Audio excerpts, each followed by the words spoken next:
Okay, we just finished our first panel discussion all about ancient DNA, which was actually really fascinating.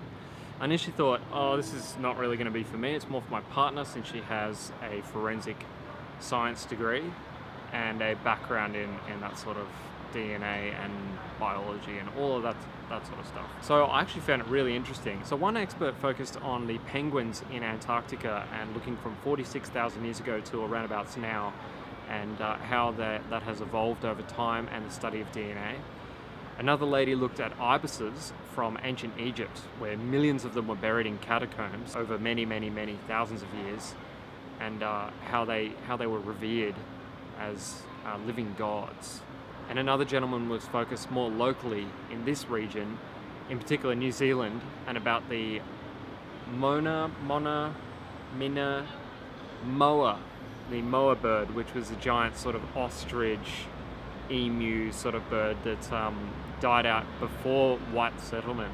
So that was pretty interesting. The whole discussion was mediated by a man who used to be on Catalyst, which is actually a show that I've worked on.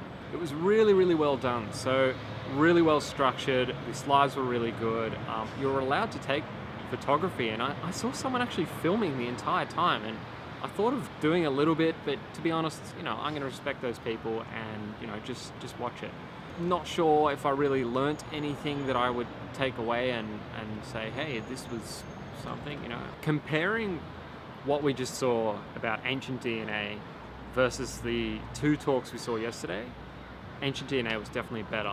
What we saw yesterday was a talk all about the Hubble Space Telescope, which obviously as a camera enthusiast I am particularly fascinated by, but I've always had a strong, keen interest in astronomy and the study of the universe as a whole.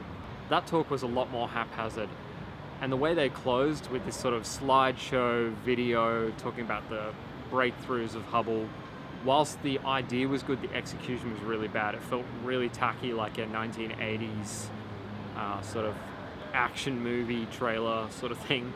To be honest, I really wanted a talk that was targeted at someone like me, someone who has, a high school level, sort of early university level understanding of astronomy and the study of space as a whole. So I was quite disappointed, considering 99% of the audience would have been, 20 years and above. So the other talk we saw yesterday was all about ancient brewing. So in particular, beers in ancient Egypt. It was really fascinating to learn that the ancient Egyptians were largely an agrarian society. What does that mean? 99% of the population worked in the agricultural field, so looking after crops and that sort of thing. Ancient Egyptian currency was actually beer, can you believe it? So a day's work on the farm, you were paid 1 litre of beer. So that sounds like a lot.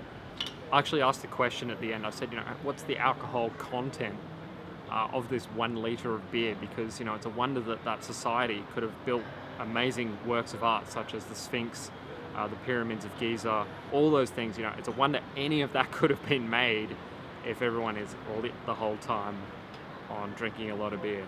As it turns out, they believed the alcoholic content was quite low, but it was alcoholic. It was really fascinating also to learn that virtually no one drank water from the Nile because it was unsafe. So it was full of silted contaminants. It's pretty strange to learn that it was safer to drink beer back in the day. So on the whole, the three things that I've seen so far, pretty fascinating, but very varied in terms of quality, the execution in particular. So today, the ancient DNA, very well done. The Hubble talk yesterday, not so well done, but still interesting. The ancient beer brewing was also quite good, but not as structured as what we saw today. So now we're going to go and check out the festival lab, which is like open stalls all about science and that sort of thing. I think it's mostly targeted at children, but let's have a look.